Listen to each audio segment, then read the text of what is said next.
Hello, my name is Barton, and I'd like to welcome you to this Wednesday's edition of The Word is Your Stage, where you control the outcome. Now, just a few days ago, I finished a book by one of my favorite authors, Mr. Malcolm Gladwell, entitled David versus Goliath. And we have all heard the story of David and Goliath, the underdog versus the giant. And what is depicted in the story is that David was this undersized, unfit, and inexperienced warrior trying to battle against Goliath, this behemoth, this ferocious warrior, this warrior with much experience. However, what we learn is that even though David made it seem unfit, he was able to prevail against the giant in Goliath, to the surprise of everyone in a sense. However, what was explained in the book was, and the question that was asked was David really the underdog? Was David really at a disadvantage? Because in part of the story in the Bible was that David had told Saul that he had fought battles more ferocious than this. He battled with lions, he battled with bears, and that he planned to fight the same battle in Goliath the same way that he fought these battles in which he was protecting his sheep. And what was also not explained was that David was very skilled with his weaponry.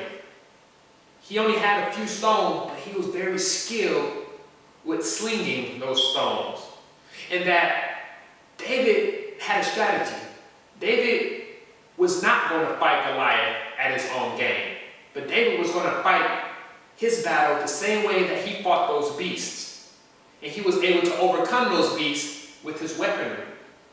And so when we see the story of David and Goliath, it changes the whole scope of the game. Was David really the underdog? Did David really have the advantage? Yes. Why? Because David didn't allow for Goliath to change the rules to the game. David didn't allow for Goliath to play to his strength. Instead, David changed the rules of the game, and he played the game to his strength.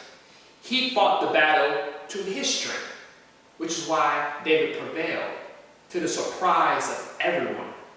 And that's what I want to say to you in this video. When you're the underdog, are you really at a disadvantage? Are you really expected to lose? Well, it all depends on how you see yourself. It all depends in how you allow for the game to be played out. Because oftentimes what happens when underdogs prevail is that they do not let the giant dictate the rules of the game. They do not let the giant play within its own strengths. Instead, they form a strategy in which to get the giant uncomfortable. They play a strategy in which they allow for the giant not to get into his groove, not to be able to dig into his strengths in which it can kind of overcome the underdog. See, growing up all my life, I grew up in the inner cities of South Central, and I was at a disadvantage. But yet, as I look at it in hindsight, was it really a disadvantage, me growing up in the neighborhood that I came? No. Why? Because it allowed for me to figure out other ways in which to succeed. It allowed for me to be battle tested. It allowed for me to change the rules of the game.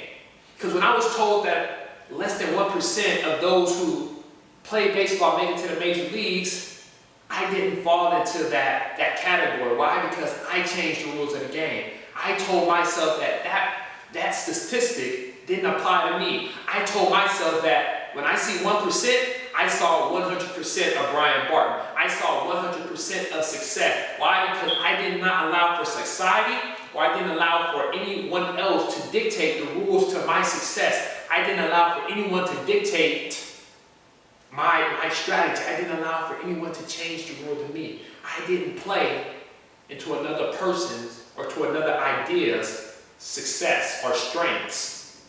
I played into my own strength. And that's what I tell you.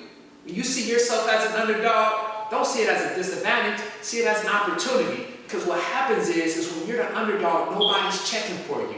Therefore, they allow for themselves to be exposed, and they allow for their weaknesses to be open in which you can exploit. And that's what happened with Goliath.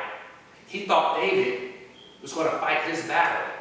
Therefore, he left himself vulnerable, and David was able to capitalize on it. See, throughout my lifetime, I've seen so many stories in which the giant was defeated. Buster Douglas defeated Mike Tyson. The USA hockey team beating the Russians. I've seen so many stories and heard of so many stories of people who've overcome terminal illnesses and defeated cancer and defeated sicknesses. They prevailed. Why? Because they did not allow for the rules of the game to be dictated by the giant. Instead, they changed the rules of the game and they applied it to their own strengths. So I asked you, are you going to see yourself at a disadvantage because you're considered the underdog? Or are you going to change the rules to the game? And it's not cheating. I'm not saying to go out there and cheat. I'm not going out there saying to be dishonest. But I'm saying do not let anyone else dictate your successes. Do not let anyone else tell you which rules to play within. Do not let anyone tell you to play to their advantages, because your successes depend on it. And remember that the world is your stage and you control the outcome. God bless you.